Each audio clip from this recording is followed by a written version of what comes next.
would warmly welcome you to the webinar Peatlands in Europe and the Way Forward, Insights from the Global Peatland Assessment, and especially on the European chapter. My name is Jan Peters. I'm the Managing Director of the Michael Succow Foundation, which is one of the partners in the Greifswald Mire Centre. And the Succow Foundation, the Greifswald Mire Centre, had been heavily involved in the development of the Global Peatland Assessment last year, which was published in the frame of the Global Peatlands Initiative. And today we would like to take the chance to introduce you a bit to the assessment in general, what it covers, what the process and the development of this assessment was. And we would really like to focus specifically on the European chapter to give you some insights on inventory knowledge and especially maps regarding European peatlands. First of all, I would like to inform you that this webinar is recorded. So if you don't want to be recorded, don't open up your video or get involved actively. You can also, we will circulate the link afterwards so that you have a chance to watch it again. You will, of course, we really want to have an interactive session as well. After the presentations, we will also have a slot for questions and discussions. So you see in the bottom line, you see the Q&A chat. So please use that chat for all your questions you have on the Global Peatland Assessment, on the European chapter, whatever you would like to ask the experts. If you have any technical issues, please use the chat, the normal chat, and our colleagues in the background will help you as far as it's possible to solve these issues.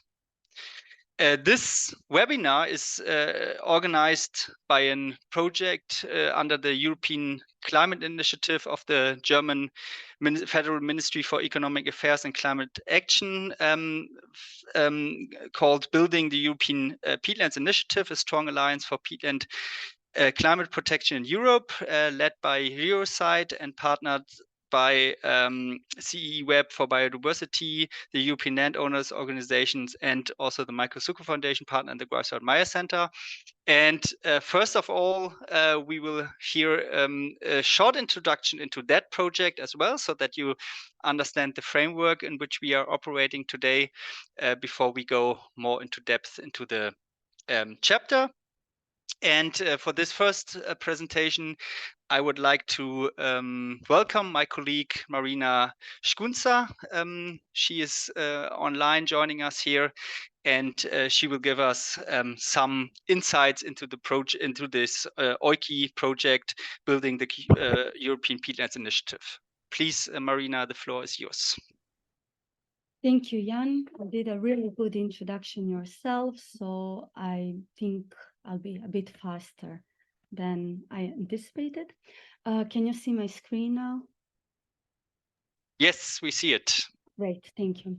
So hello, everyone. As Jan mentioned, my name is Marina Szkunca. I'm a project officer at Eurosite, and I'm delighted for this opportunity to briefly present your project. As Jan mentioned, project is founded by EUKI, a financing instrument by the German Federal Ministry. It has started in November last year, and it will end by April of 2025. I'm sure I don't have to explain why peatlands, why climate action. I believe we are all envisioning the same future, one of restored peatlands, conserved peatlands in Europe, and of course wider, peatlands that can provide a wide range of ecosystem services. But perhaps this is a good opportunity to explain why pan-European network, why national governments and other stakeholders. As you probably already know, there is a strong desire to build a Europe-wide initiative for peatlands in close cooperation, of course, with the Global Peatlands Initiative hosted by UNEP. Eurosite and some of our partners were there from the first dialogues. We participated at COP26 in Glasgow in an event hosted by the Irish government. And we actively participated in the last one, the EPI development meeting that was held in Dublin earlier this year. Our EUKI project brings a helping hand for the establishment of the initiative and can support the cooperation between national governments and other stakeholders from all peatland-rich countries in Europe, from the Northwest to Central East. And peatlands need collaboration. Despite all the efforts, you know that we have so far failed to halt the loss of biodiversity in Europe. The current approach not fully working. And when we look at the most important areas that need to be improved, we see that it's all about data, methodologies, and knowledge exchange, a harmonization within and between the European countries, upscaling project results and good practices. Simply put, we need to do better, and we need help of all relevant sectors. That's why through our 4 project outputs, we plan to reach and engage, bring together decision makers on national and European levels, as well as research institutes, conservationists, community forums, but also private landowners, foresters, farmers, and farmer networks. We believe each target group will have to play a different role in the long-term European collaboration for peatlands. And with this project, we want to help them find a common ground and quite often a common language to support the conservation and restoration agenda needed to enhance climate change adaptation. So for outputs, Eurosite is leading our networking efforts that will help facilitate the establishment of the EPI. MSF leads data gathering together with GMC, of course, and maps updates, with a special focus on the Central and Eastern European countries where data is often missing or incomplete, and their representation needs to be improved in the Global Peatlands database. CEEweb will support national peatland strategies and other peatland-related policies with information, recommendation, and guidance, while European Landowners Organisation is focused on dissemination of knowledge and stakeholder community creation. By the end of this project, we want to connect governments and other stakeholders across Europe, help base decisions on up-to-date peatlands data and best practices, achieve commitment of stakeholders towards sustainable land use practices, and of course, improve the pan-European cooperation between all the aforementioned stakeholders. We have several interesting events planned in the near and not so near future, including the CEEweb's webinar on national peatland strategies and peatland restoration opportunities for climate action taking place tomorrow at 10 o'clock Central European Time. So follow the QR code and keep an eye on the Eurosite and EUKI websites. Thank you all. Thank you very much for this introduction, Marina.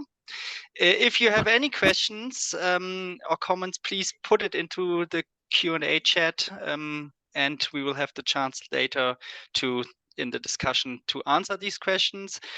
And now, after having a short introduction into the project, we would like to go straight into the Global Peatland Assessment, which was presented last year at the COP in Sharm el-Sheikh. And we were expecting to have Diana Kopensky here today with us to present us the Global Peatlands Assessment, because she is leading the Global Peatlands Initiative at the UN Environment Program, UNEP, in Nairobi.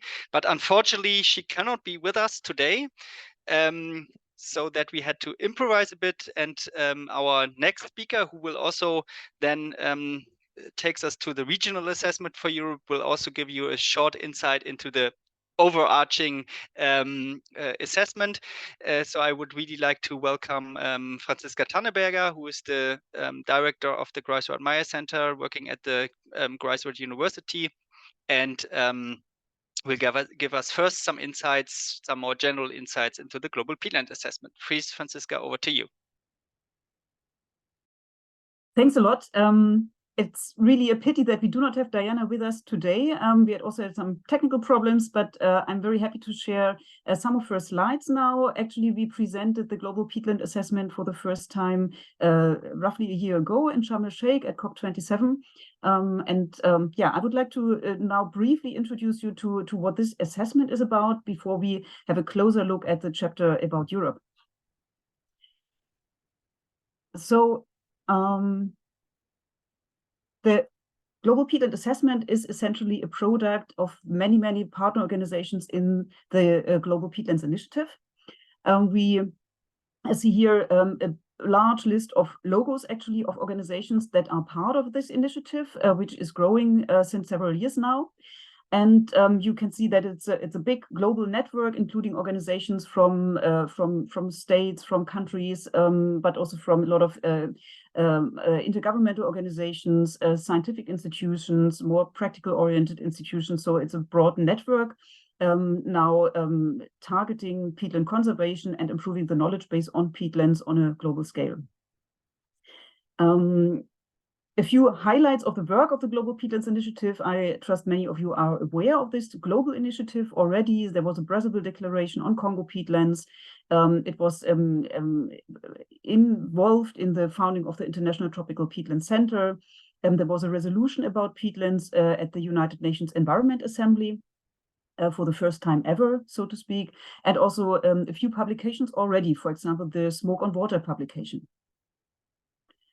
Now, since last year, we do have the first time ever Global Peatlands Assessment, the state of the world peatlands, as you can see here with the front cover. Of course, we will also share the link for those who have not yet had a chance to look into this impressive document, which is online with the main report, but also with a summary for policymakers. And one of the key parts of this assessment is, of course, the Global Peatlands Map. And I'm very happy that you will also hear about the development of this map later on by one of the persons actually creating this map. And just very generally, why do we need such assessments? Of course, such assessments, scientific assessments, have a strong power, and we see it from previous reports provided by IPCC, by IPBES about climate topics, about biodiversity and ecosystem services. And the role of science on the front line of tackling climate change and the loss of biodiversity is really something you see in these assessments, and they are widely used and hopefully helpful in also influencing politics in the right direction. Briefly about the people and structures involved in the Global Peatlands Assessment. It's impressive numbers. So there were more than 200 contributors from all continents worldwide. 51 countries were directly represented by authors in the team, with roughly an equal share of women and men. You see here one of the screenshots of the numerous Zoom events we actually had with lots of people discussing it. There were also a few events in person, as you can see below, and some in-person discussions. There was a scientific advisory board assigned with the global experts. A GPI steering committee was involved. There was a key or core GPA development team of those people actually really pushing it forward, pushing the development forward, and a GPA coordination team, which was then mainly by United Nations Environment Programme World Conservation Monitoring Center and United Nations Environment Programme itself. In the development team, also FAO was involved, the Ramsar Convention Secretariat, and the Greifswald Mire Centre. There was also support by the research working group of the GPI and of course of the coordination unit. The expected outcomes were to have, to support strategic and intersectoral decision-making on peatlands on a global scale, to generate political momentum and to show options for practice and for action, to increase the funds and the interdisciplinary research on peatlands, to strengthen data systems on peatland extent, condition, and uses, and to offer a robust process for developing future assessments. And clearly there will be a follow-up work on the Global Peatland Assessment. And very briefly about key findings. So there are almost 500 million hectares of peatlands globally. Some 600 billion tons of carbon are stored in peat. The average carbon storage is 1,200 tons per hectare in these peatlands. This is a map of the peatland extent per country, and you see how they are really globally distributed. All the bluish colors indicate different amounts of hectare of peatland area per country.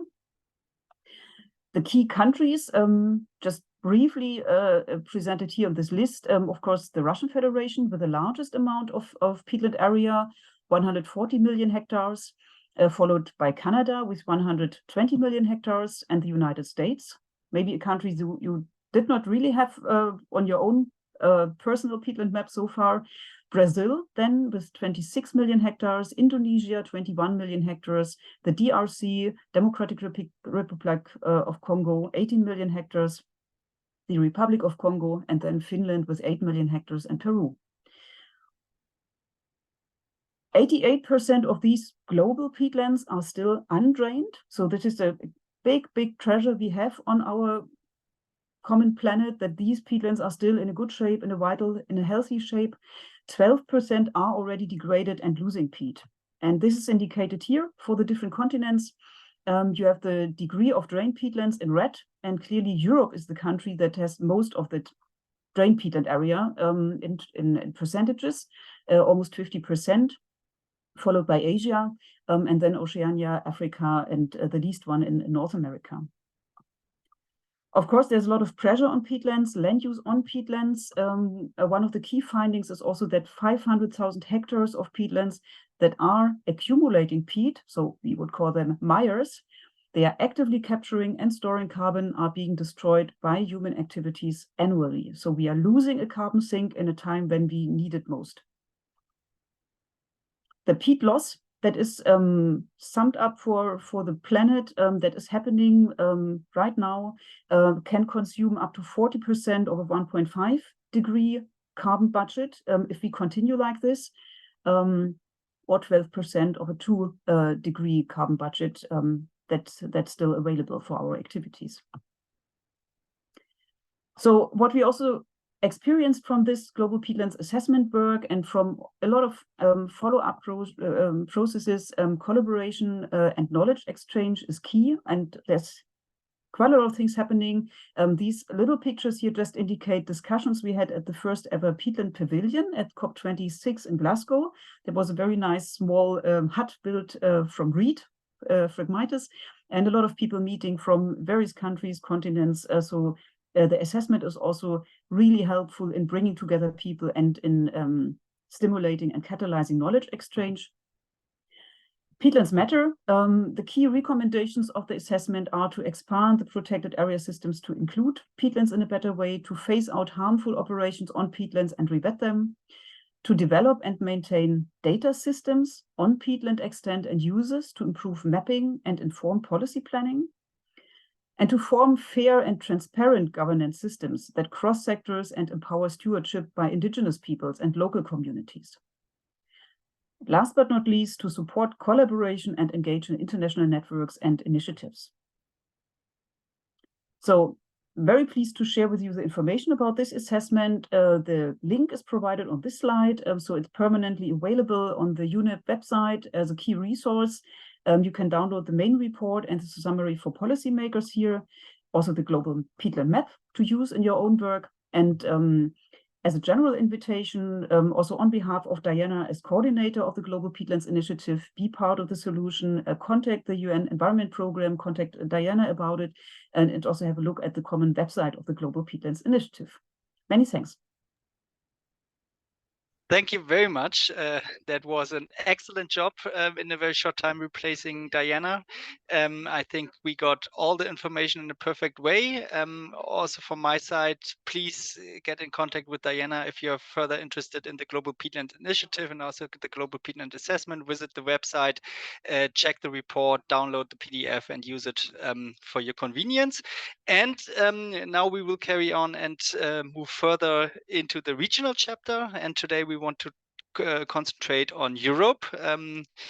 And we are very pleased to have two of the coordinating lead authors of the European chapter with us. One you already know, this is Franziska Tanneberger from Greifswald, and the second one will also join us.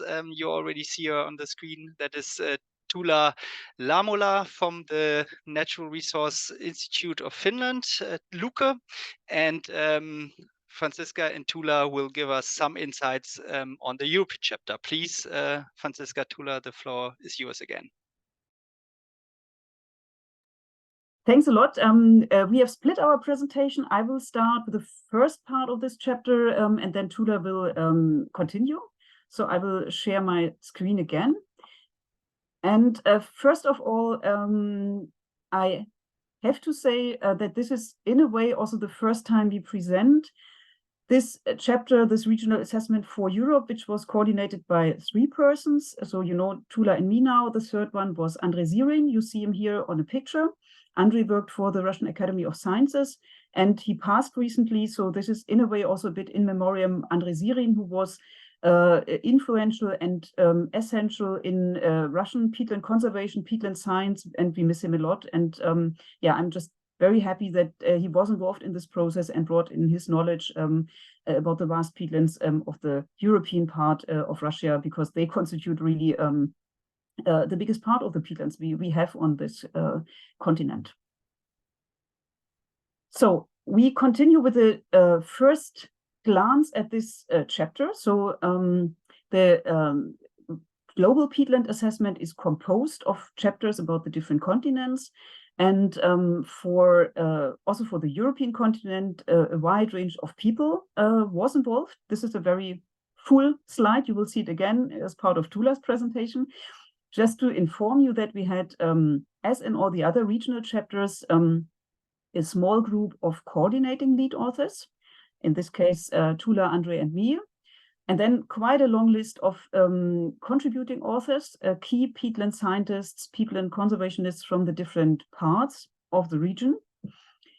So in terms of the Europe chapter, we had Cristina Arias Navarro, we had Catherine Farrell from Ireland, Stefan Glatzel from Austria, Alexander Kazulin from Belarus, Paul-Erik Lerche from Denmark, Jens Leifeld, Switzerland, Raisa Mäkipää from Finland, Tatjana Minaeva from Germany, Asbjørn Moon from Norway, Lina Oskarsson from Iceland, Mara Pakainen from Latvia, Jurate Zensikaite from Lithuania, and then a long list again of peer reviewers, other key scientists, key people from peatland conservation across Europe who actually peer reviewed the chapter, and not only including European countries, also Chinese scientists, for example. And we had also part of the information additionally checked by selected people highly involved in peatland science and peatland related data for Europe. So all these people have been involved in this regional assessment for Europe. And before we look into the chapter itself, just to put it a bit into relation to the other chapters. So the Global Peatland Assessment starts with a chapter 1 about peatlands as a case for assessment and action, and a chapter 2 about the global peatland extent and status. So, and these figures here are taken from this chapter 2, the general chapter,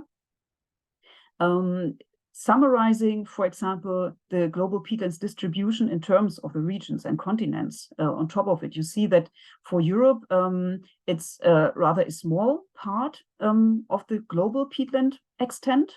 So we have the 32% or 33% in Asia, we have 32% in North America, we have quite a substantial area in Latin America and the Caribbean, and then 12% of the global peatlands are actually located in Europe. It's not little, but it's also not the majority of peatlands, clearly. Then we also group the peatlands by ecological zones.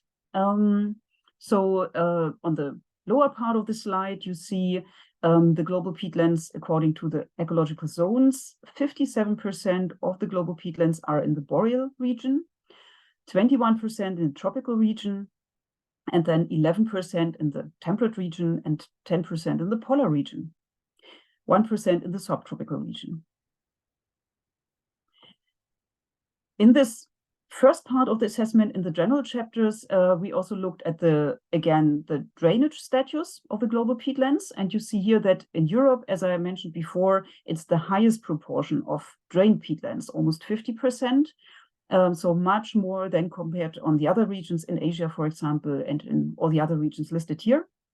And there's also an impressive figure about the global greenhouse gas emissions from peatlands, the anthropogenic emissions from drained peatlands in megatons CO2 equivalents per year. You see the list of countries here, and those marked with a red star are European countries. So we are quite front runners, really, in a bad sense, in terms of emissions from drained peatlands. Of course, the top one country is Indonesia, but then it's followed by Russian Federation, and then a lot of other European countries are following. Now, looking really into the chapter about Europe, the regional assessment for Europe. As all the other regional assessment chapters, it starts with key regional data produced for this assessment. That's the total peatland area in hectares, figure you may want to relate to now in your work on peatlands. So it's this kind of internationally established figure now, around 60 million hectares. The peatland cover over the total region surface area, 6% of the total region is covered by peatlands, and the proportion of degraded peatlands, 46%. It also includes the annual greenhouse gas emissions from peatlands, almost 600 megatons CO2 equivalents per year from this region, and the proportion of peatlands within protected areas, some 20%.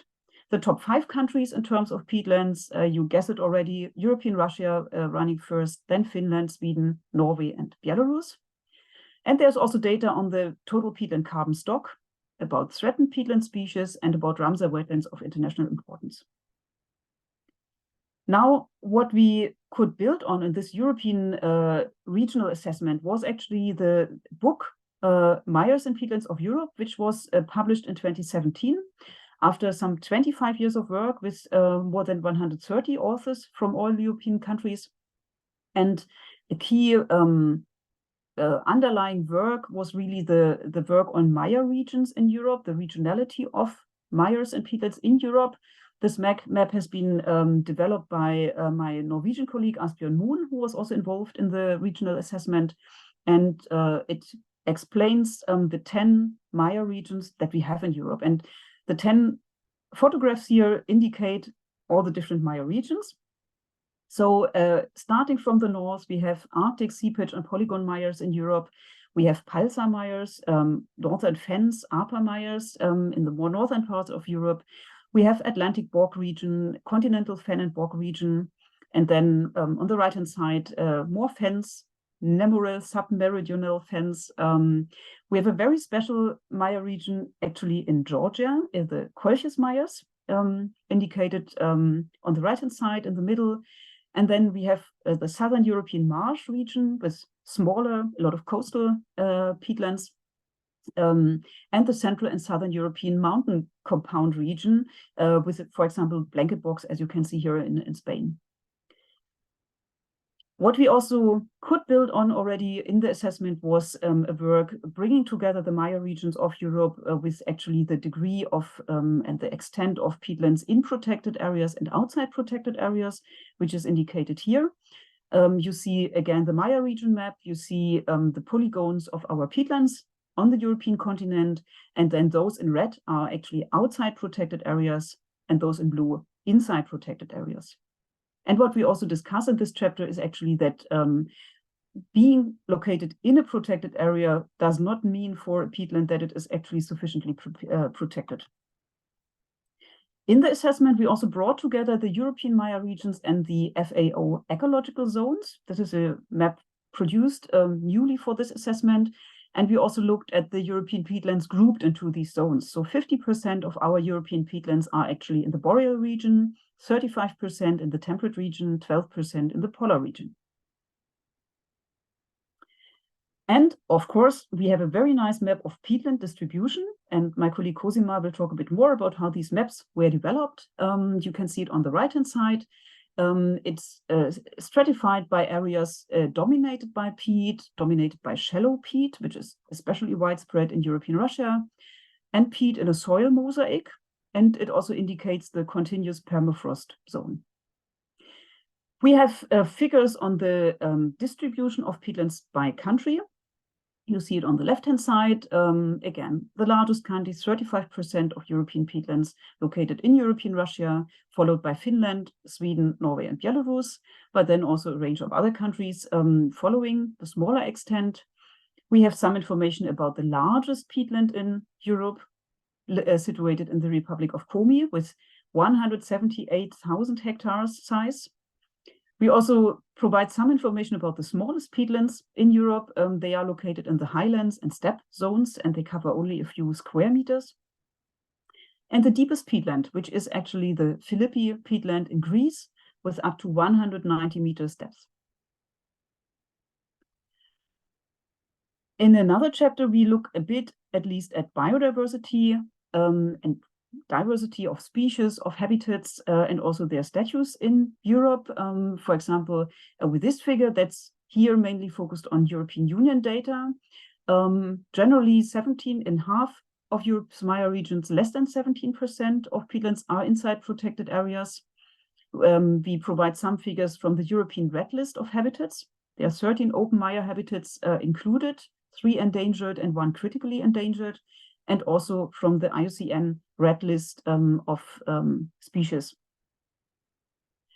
Okay, thanks a lot. That was the first part, and I would like to hand over now to my colleague Tula and her slides. Okay, good morning, everyone. So I will share slides and continue with the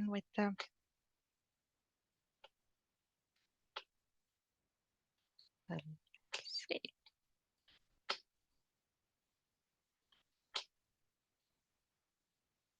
Okay, so I will tell you about the findings in status of peatlands, hotspots of change and response, and then conclude with knowledge gaps. And like Franziska already told, about 50% of the European peatland area is degraded. There's a wide variation among the countries, but on average, almost 50%, which is it's more than in any other continent. And this is, of course, because the drainage-based economic use of peatlands started early on in Europe, already 1,000 years ago. This is a nice map showing how the Dutch invention of reclaiming land, the innovation of polders, was expanding in Europe. So it of course increased agricultural productivity, but then the downside was carbon loss and soil subsidence. So in places it's up to 8 meters of peat that been lost during 1,000 years. And also peat extraction for heating started early on. Then the drainage for forestry to increase tree stand productivity came a bit later. So the first documents are from Norway from the 18th century. And then these activities started at larger scale only after World War II. And this is a nice map from the assessment showing peatland use now in EU countries only. And we have the different colors for the different land use types. And then the size of the circle is the peatland area in hectares. So if you now recall the Mire regions, this makes all the sense. We have in the north and the east, we have forestry.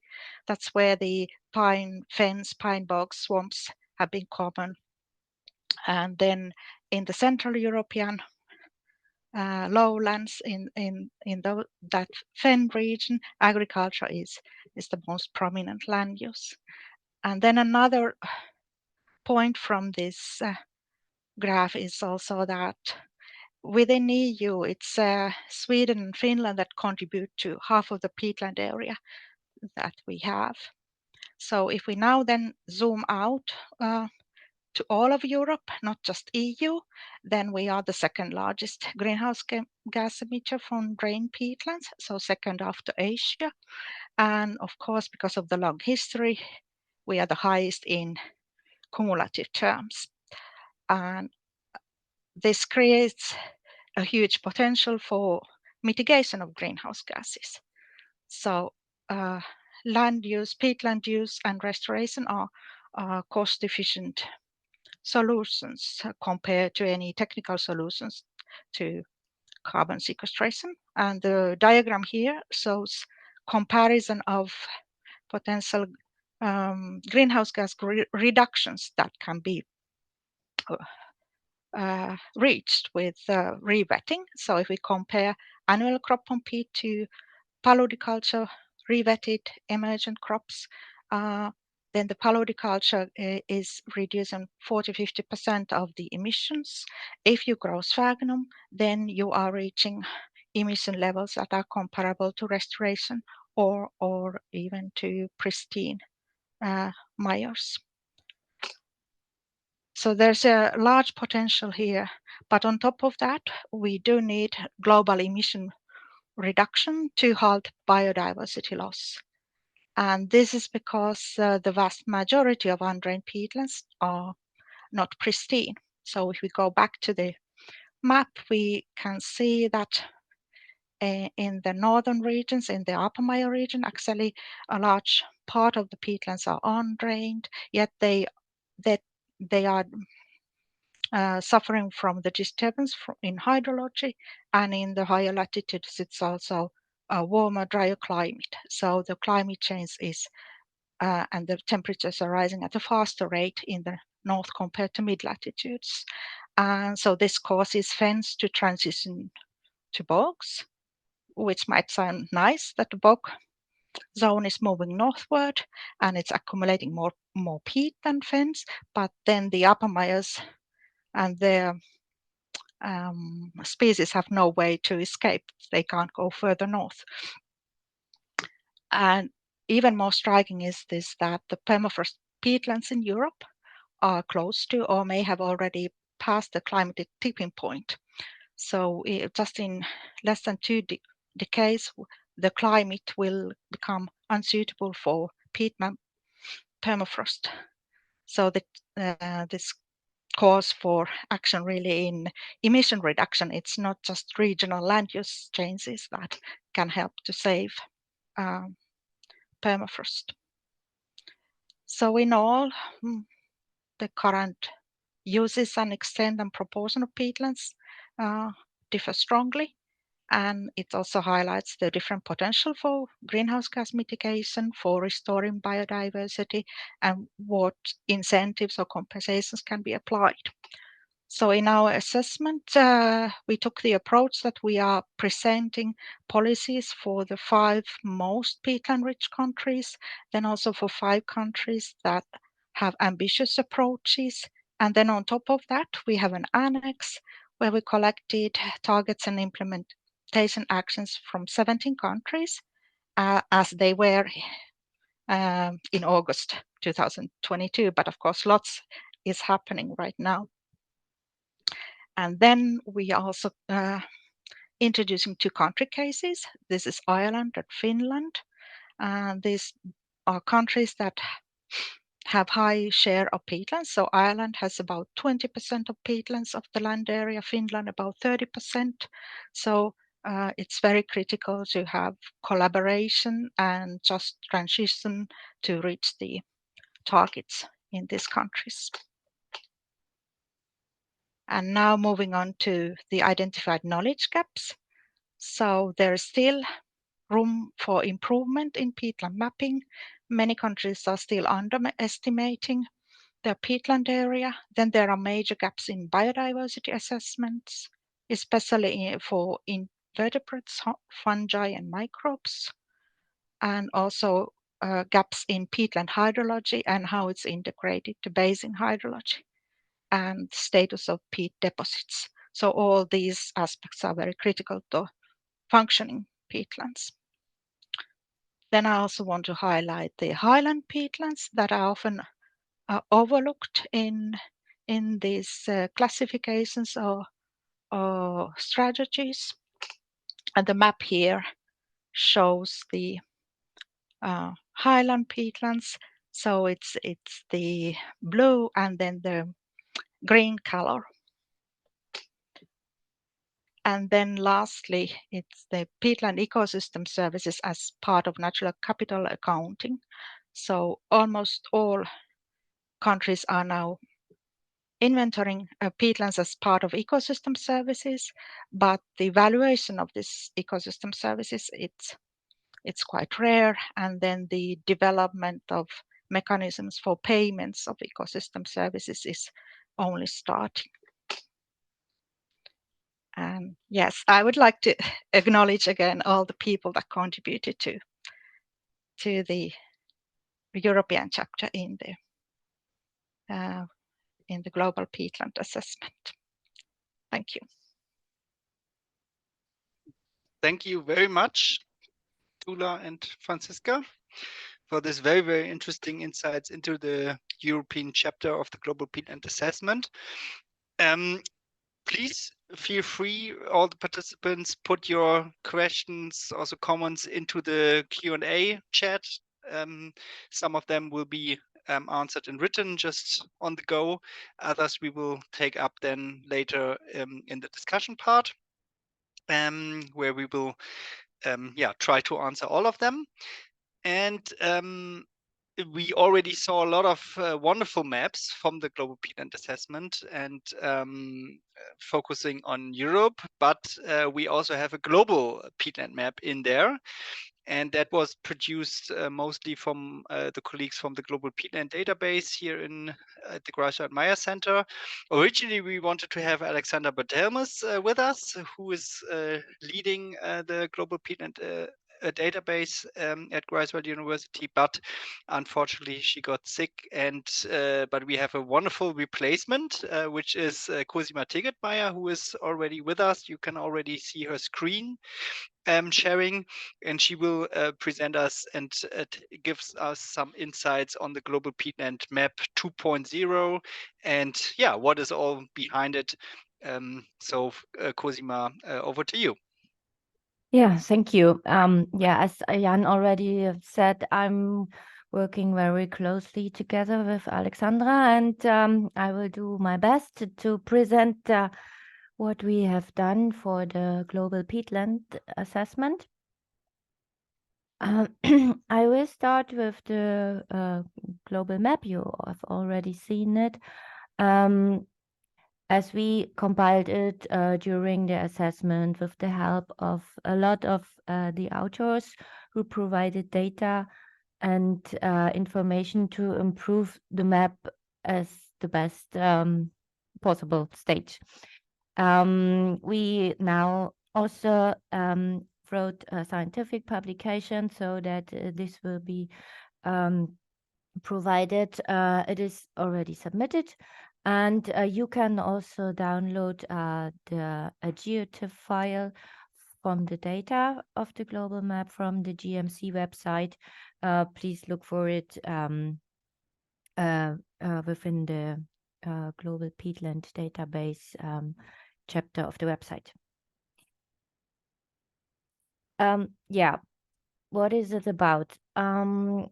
We wanted to make a map from all the data we can find.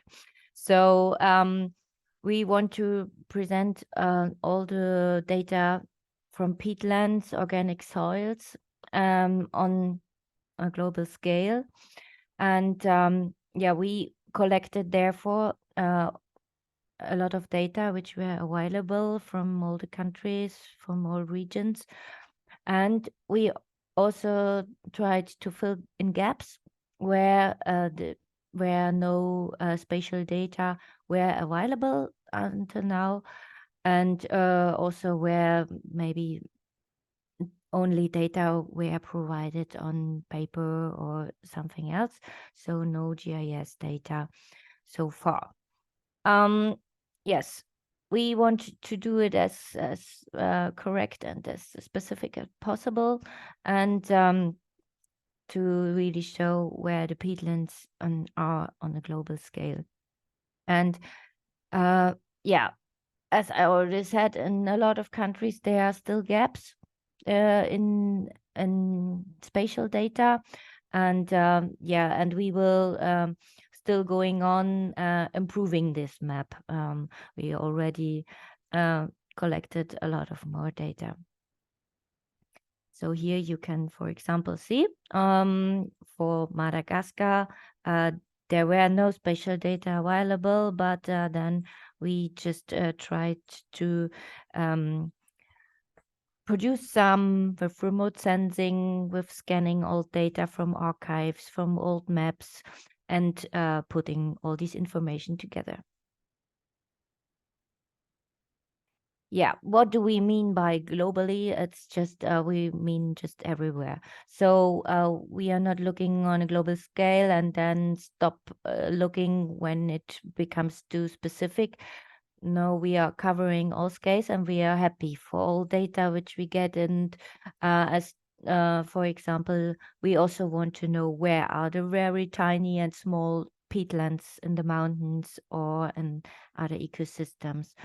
And we also include every kind of data, as I already said, spatial data, point data, raster data, old maps, everything what shows us where the peatlands are. And we also include all the information. So not only when peatlands are indicated, but also we look on organic soils, histosoils. So all these soil maps were checked. And sometimes also proxy data is very useful. For example, ecosystem distribution or vegetation information. So the threshold we have for the implementation of the data into the map was over 12% soil organic carbon. And we have no minimum for peat depth of a peat layer, which has to be reached to put in the data. So what are we doing when we are getting data? We just check them when they are coming from outside.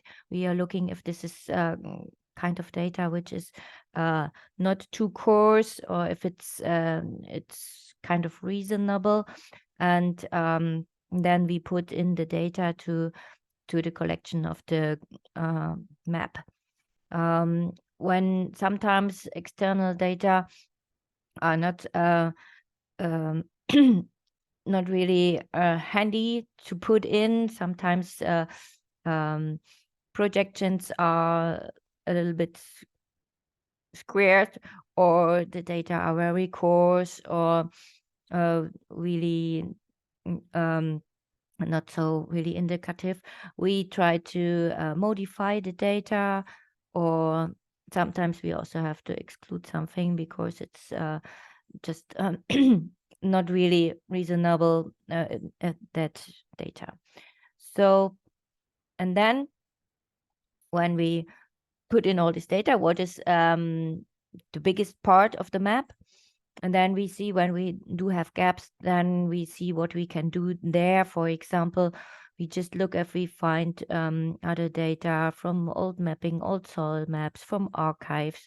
And sometimes we also checked satellite images, aerial images, and then we do also manual delineation of peatlands when we know that where are the peatlands.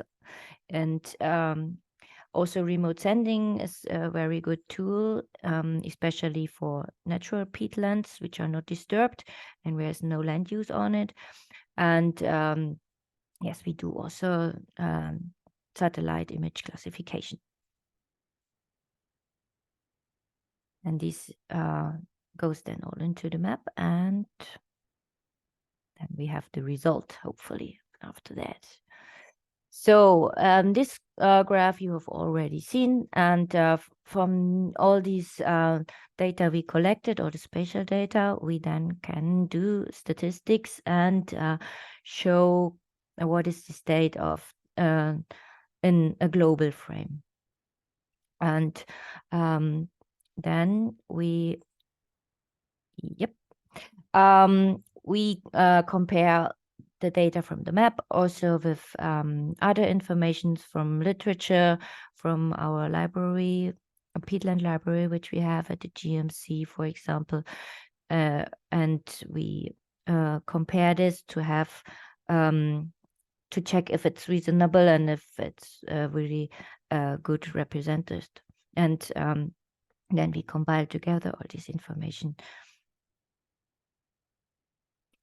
And this map you have also already seen. So then we can make out of this data really good overviews, which you can use. And there you can also see a little bit in another way represented how the peatland distribution is, for example, in Europe or also then on a global scale. So this is the peatland extent in the different countries, for example. Also, with our spatial data, we then can look at the status of the peatlands. If we try to get also all the information, if there's drainage going on in peatlands and how they are used, and then we can also give information about this topic. It was also represented already. And yep. Then we come to greenhouse gas emission. What is a big thing in Europe, as we already said, that there's a lot of greenhouse gas coming out of drained peatlands. And here you can also then represent which countries are big emitters or little ones. So yeah, for sure, countries who have a lot of peatlands, they are often big emitters because land use is going on.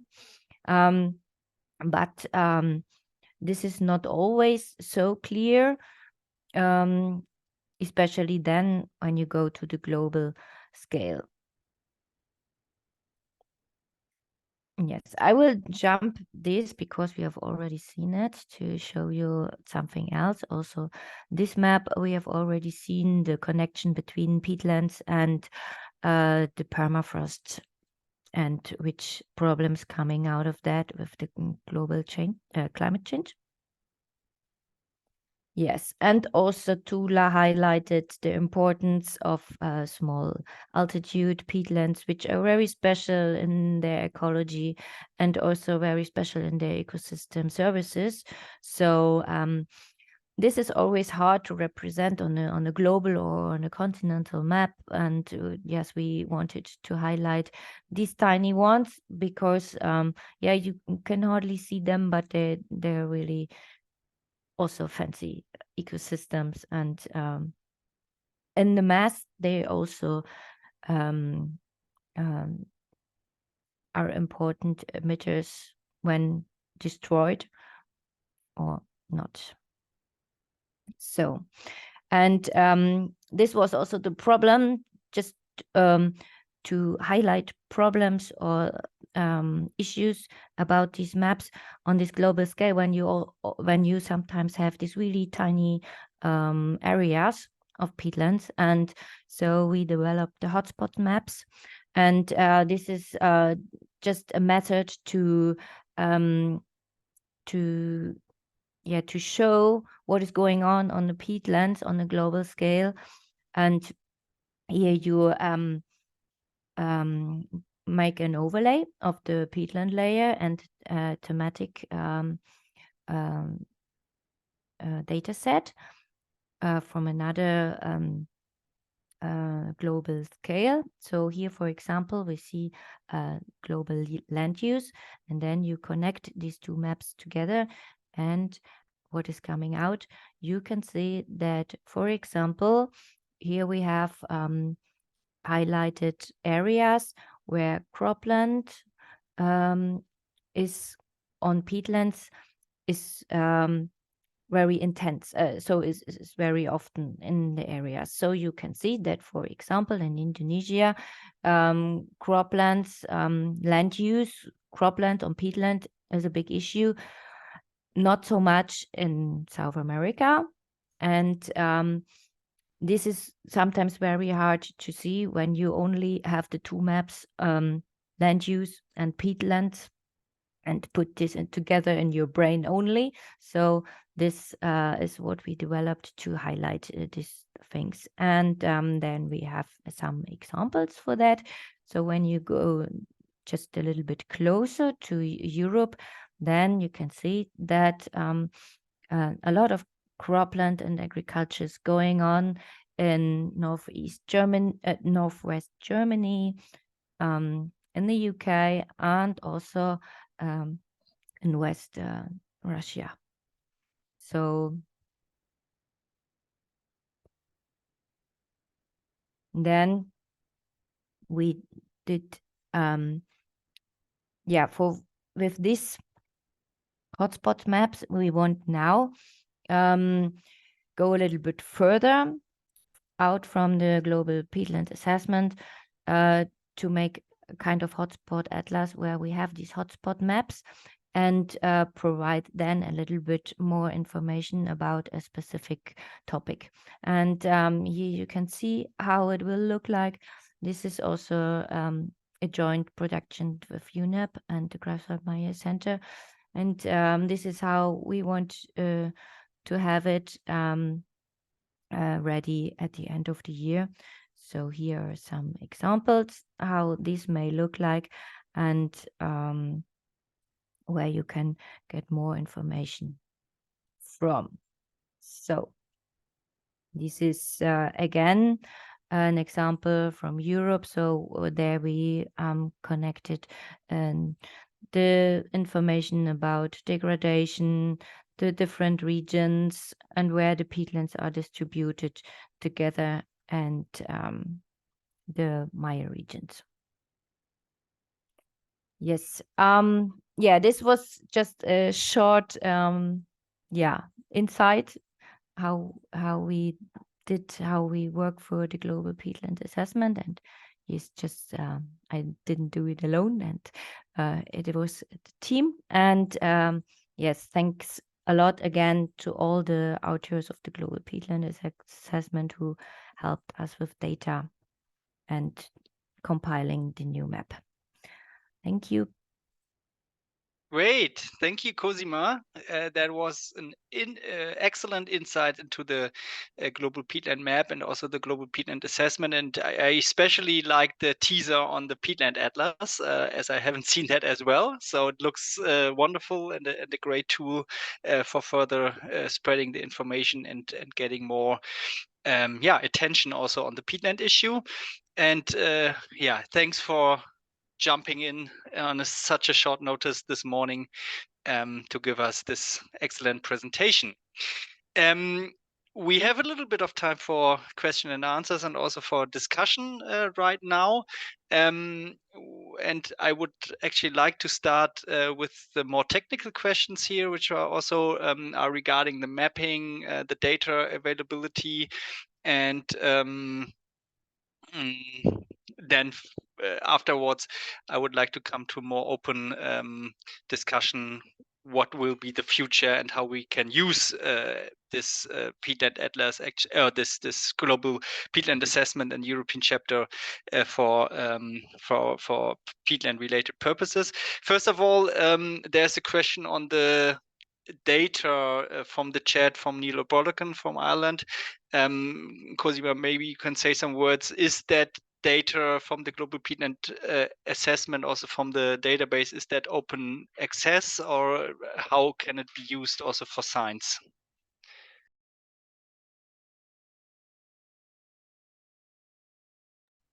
Sorry, I was muted. The data from the global map, as I said, they are available on the website from the GMC now. The data from the Global Peatland database is not open access. We are at the moment checking to go more into this direction with online maps and also other tools for the database to go into this direction in future. But at the moment, if you need information, please ask us, and then we will check what we can do for you. Yeah, and there was also, and Franziska already answered that in the chat, but I think it's also interesting for many here which are not so familiar with the peatland topic itself, how peatland inventories mapping compares to wetland inventories and mapping. So maybe Cosima or Franziska, you can say briefly your opinion on that, and also what is going on in that field, as I know that, for example, some Horizon projects are actually working on that issue. Maybe I start with a general statement, and then Cosima can add also on what's happening in Europe. So generally, as I mentioned in the chat already, we have the Global Wetland Outlook, and we have a lot of work by the Ramsar Convention on global wetlands. You may be aware that the wetland definition of Ramsar is very broad, so it's actually much more included than peatlands. We hope that in all countries peatlands are included, of course. So the peatland inventories, the peatland mapping constitutes kind of part of it. But yeah, Cosima can say much more about it. So partly the wetlands inventories then really address only the wet peatlands currently, and we have, as you have seen, a lot of dry peatland areas in many countries. So what actually Cosima and her colleagues are doing is to compile also data from various sources, a lot of data from soil maps, from also greenhouse gas inventories, from many different sources, where we can then have the entirety of all the organic soils, carbon-rich soils. And maybe about the open data issue. So we at the Greifswald Mire Centre we think a lot about it. Also, I think it was from Neil. So we would be happy if you have any proposals for us, how to proceed with it, how to collaborate more, because in future, step by step, more and more data should be openly available. Yeah, so we would be also happy to exchange further about it. And so far, we do also have restrictions of data that are included in our database. So, but what we can make available, we try and make available. And as Cosima said, she's also very open for collaborations with the data.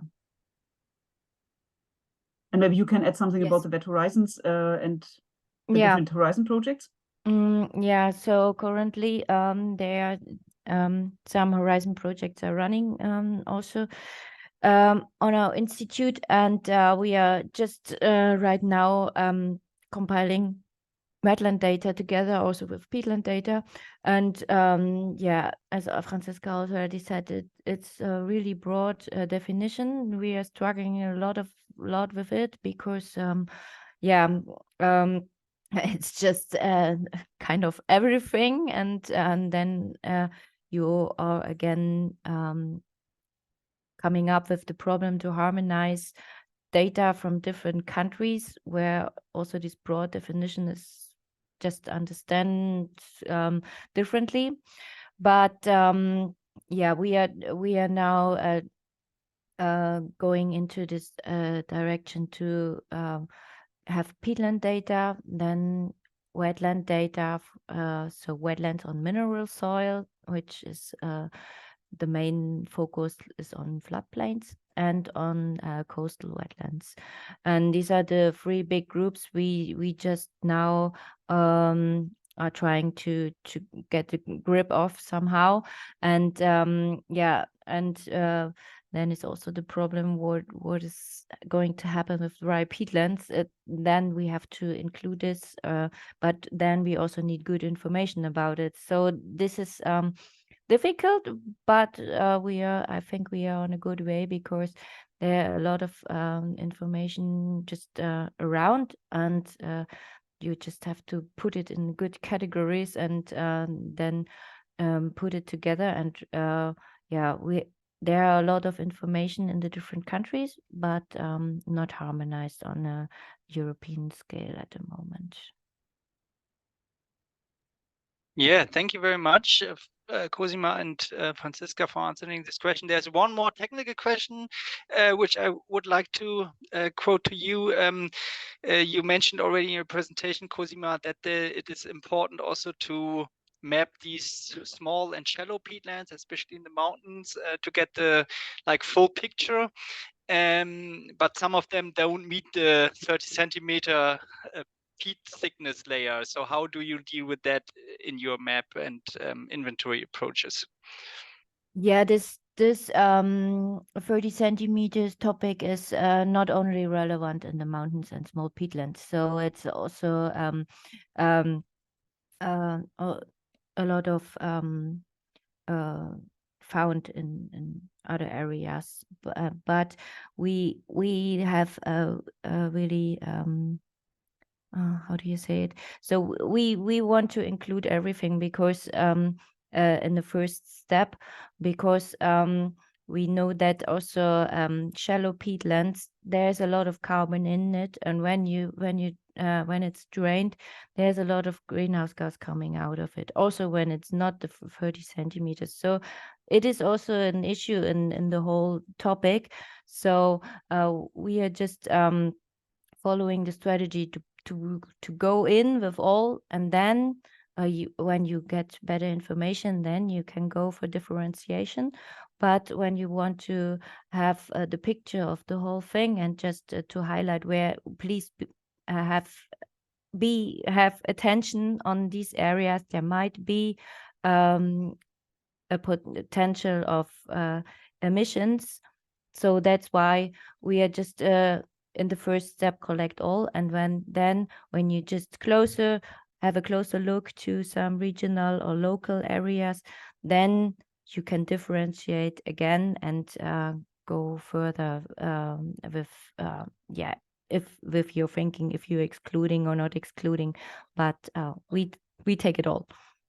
Okay, thank you, Cosima.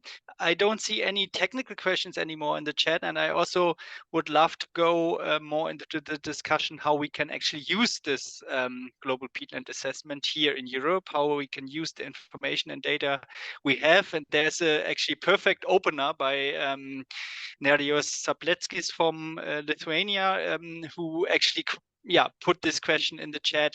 So how can we use it on the local scale in the countries? What can we take from it? What are the main arguments we can use? How we can also follow up on that. So any views on that? Tula, you also had that in your presentation a bit, how the Global Peatland Assessment actually can also be used for policy making. So maybe you can start off with some points here. Yeah, when we were compiling the policy context, where we are thinking what would be useful approach, and then we went for this innovative approaches from 5 countries, including Lithuania. So we were thinking that, well, here are examples how it works, and also the country cases are like successful kind of success stories. So maybe you can, I think you need to kind of recognize the local conditions, what applies in somewhere else where may not work in your country. But still, I think that looking at the long lists, what's already been done, what are the policies and strategies, that can be quite useful. Yeah, thank you, Tula. I think that is also actually one reason why we wanted to have this webinar today, to make it actually more known also in the countries here in Europe, because it was so far only presented on this like larger global international scale, which doesn't really tickles down always to the local level. So I think that is really important to also build more attention that it is there and that you can refer to it, as you said. And Franziska.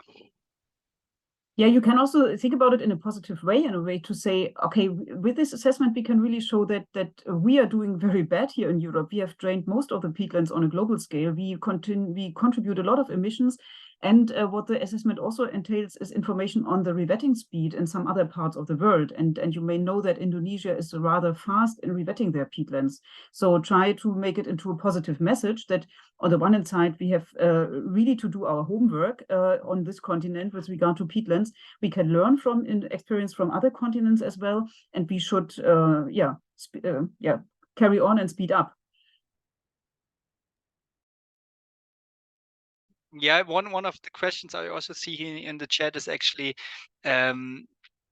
is the data and the resolution of the data we have actually in the Global Peatland Assessment and also in the Global Peatland Map, is that sufficient actually to act on local scale? So do we really can draw from that, the specific location of peatland, and also, for example, like prioritization of peatland sites for restoration, for rewetting, for paludiculture? Is that possible, or would that need like additional steps? Cosima, would you like to answer on that? Yeah, so what we do have in the global map is not sufficient for local acting, because it is not good enough for really a planning stage.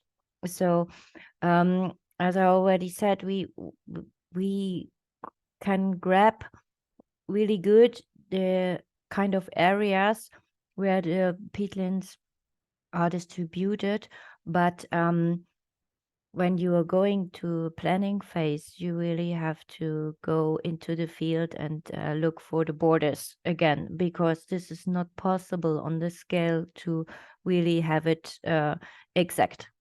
So so this is just the global map is just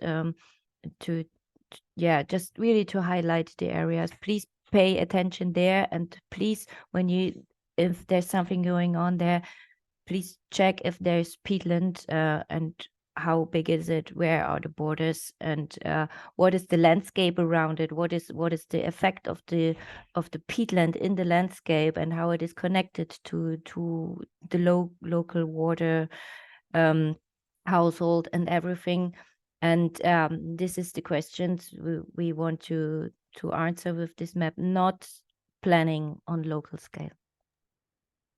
Yeah, thank you very much, Cosima. And I think that here also the European Peatland Initiative, which was presented by Marina at the beginning, comes into play, because that is actually, or could be, a platform where European countries can also exchange on their experiences, can exchange on how to fill these data gaps, how to get to these more specific maps and information. And there was a question at the beginning, actually, which I would like to ask Marina, how much European countries, EU member states, but also beyond, are getting engaged into the project, into the formats which are happening, and how is that does that look like, Marina? Thank you for the question. It's not that easy maybe to answer. I would say that there is a really strong enthusiasm in several countries across Europe. They're really interested to collaborate on the European level, to meet, to learn from each other, to exchange the knowledge, to exchange the methodologies. As a project, we are connected to some of them will still be reached through our project activities. There are several events planned for the next year as well, to bring them all together and to try to find the best solution, find the best way to facilitate the process. I'm sure that you're all aware that sometimes it's basically one really enthusiastic and engaged individual. Sometimes it's the whole governmental unit. They are not that fast sometimes to move, as we learned to deal with the processes in the NGO. Sometimes there's quite a lot of politics surrounding it.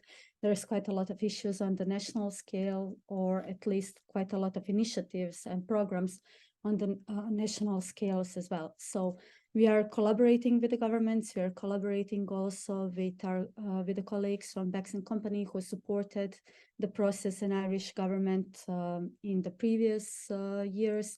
So I say that we have a really good starting point and a really good enthusiasm surrounding the whole initiative, and we hope to find the best way to move forward. More quicker than it currently looks like, I would say. So yeah, I'm a bit impatient sometimes, but I learned that this is a process and it takes some time to build the trust between the stakeholders and to move us all in the same direction, but enthusiasm and engagement is definitely there. I don't know, Jan, Francisca, would you also like to add something from your personal experience? Would you agree with my assessment? Yeah, I would definitely say that there's a lot of things going on national levels in many European countries. We see a lot of enthusiasm actually to set up national peatland strategies. So there will be the workshop tomorrow by CEEweb online as well to discuss that further. But we also see, for example, on the European level, on the EU level, that there are new policies coming in place. Peatlands, paludiculture had been included for the first time in the common agricultural policy for agricultural payments. We see that peatlands actually play an instrumental important role in the LULUCF, land use change and forestry regulation on climate action, where member states of the European Union have to fulfill their targets, and they can only reach that when they also tackle the drained peatlands and re-wet and restore.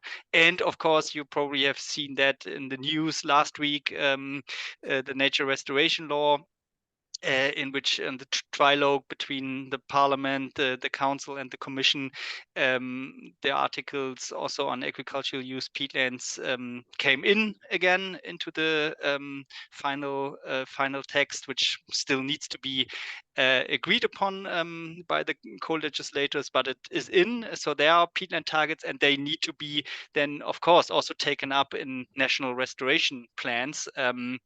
And for that, definitely member states of the European Union need to have a closer look and fill the data gaps. And for that, the Global Peatland Assessment, the European chapter, could be a very good starting point. But as Cosima already mentioned, there's still a way to go. But we also see, of course, many projects going on, Horizon projects, LIFE projects, but also national funded projects, which are really filling the gap. And also outside of the EU, things are happening in the UK, for example, but also in Norway and other countries. There are a lot of things happening.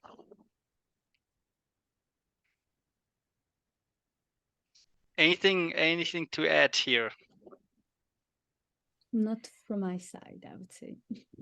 Well, if I can add something about the please. assessment. Yes. So I want to remind that there is actually one whole chapter 9, dedicated to these aspects, the policy context. We were just focusing on presenting the European chapter, but there are a lot of examples from Europe in that chapter 9 as well. So worth checking that. Thanks. Yeah, thank you, Tula. I think that's a really relevant comment that we also see in many discussions, that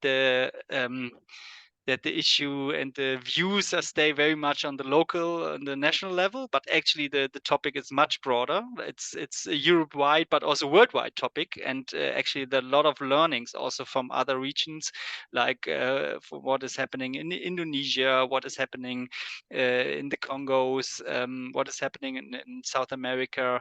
And this is actually also the main reason, and that's why I'm very sorry that Diana cannot be here, actually, that the Global Peatlands Initiative is in place, because the main target of the Global Peatland Initiative is, of course, to really facilitate that exchange, to bring different perspectives together, and also initiate and support global learning experiences. Franziska. Yeah, I think that brings me to this very old and still very true slogan: think globally, act locally. So we have to think global, and I think the Global Peatlands Assessment is really a very, very good source for this global thinking about peatlands. And you mentioned Diana in the work of the Global Peatlands Initiative. So later this month in Dubai at the next climate convention meeting, we will have again several events dedicated to peatlands, not as big as in Glasgow 2 years ago, because we had a 2 weeks 24/7 peatland pavilion in Glasgow together with the IUCN UK Peatland program team and many others. This is not going to happen in United Arab Emirates, but we will push forward, hopefully, the peatland topic at the next COP as well. At the same time, so there were several questions in the chat about data availability for local acting. And As Cosima said, the global maps and also the European scale maps are not a good source for doing it. But I'm pretty sure that if you really connect to good sources of information on a local scale, if you really dig hard to find data. So there is a lot of data available. It's not always really up to date. So as Cosima said, in many cases, you need to go to the site. It's really about a specific peatland on a local scale to find out about the borders of peatland distribution. But there is a lot of data available. Often it exists. You have to make it available. You have to connect to local partners. And this argument that we do not know enough to act, I think it's often not really valid. And because then my question would be, how long do we want to wait for doing anything? I mean, if of course the borders of a specific peatland are not very clear, either you can go there and collect data yourself, or you just go for the more central parts, and you do not include the marginal areas, because it may indeed be that the peat layer is very shallow there or has disappeared, for example. But we need to discuss uncertainties of our data, and we need to deal with uncertainty of data. But I think only saying that yeah, there is enough data and we need years and years of more research is not appropriate, clearly. And I think that that's something many people would agree to here. At the same time, we need to continue mapping. We need to improve our database. And this is also one of the key recommendations of the assessment. And I think a key instrument in it and a key platform for collaboration is actually the national greenhouse gas inventories, because in Europe, all countries need to report about greenhouse gas emissions from organic soils. These reports have to be continuously improved. We know that there is, at least there was, quite a lot of underreporting. So we did a study in 2021, and at that time we estimated that within the European Union, 70 megatons of emissions from drained organic soils were not included in the inventory reporting. So there was severe underreporting, but this is continuously improved. So in all the different countries, I think it makes a lot of sense to connect to those institutions working on the inventory reporting for organic soils, and working together to improve the input data here. Yeah, thank you very, very much, Franziska, and thanks also to all the other presenters and speakers here in the discussion, to Tula, to Marina, to Cosima. Thanks a lot to all of you for giving us these very important information and interesting insights into the European chapter and the Global Peatland Assessment, and also what is going on.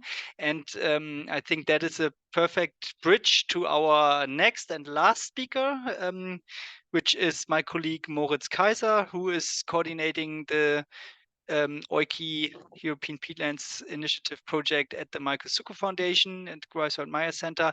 And he will actually tell us a little bit more about the outlook on future updates of peatland maps for Europe. Please, Moritz, over to you. Thank you very much for the introduction. You've all seen that there was already gathered quite a lot of data, but there's still some space for more data. So the frame of the update, we are 3 projects currently running at Greifswald Mire Centre that are aiming at the update of European peatland data. One is a project I'm working in, building the European Peatlands Initiative, which Marina introduced in the beginning. And the other 2 projects are Wet Horizons and Alpha Wetlands. All 3 projects have different aims, but we are united in that we want to have a better database for peatlands in Europe. What type of data do we include?